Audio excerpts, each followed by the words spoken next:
بسم الله الرحمن الرحيم. السلام عليكم ورحمة الله وبركاته.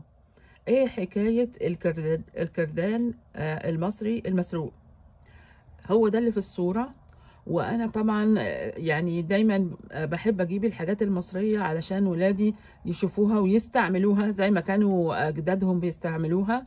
فتعبت جدا عبال ما لقيته. طبعا لما بروح مصر ما فيش اي حد يدلني على اي حاجة يعني مش عايزة حد ينصب عليا، ولا حتى بحب الخروج اصلا واللف في المحلات.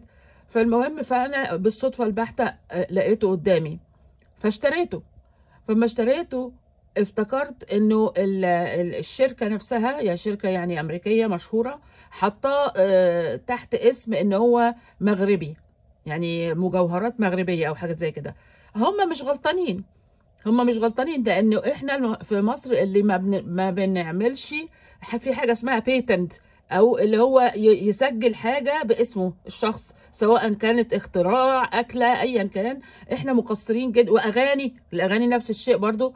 ف دول متوفرين في المغرب، ولاد العم دول كتير.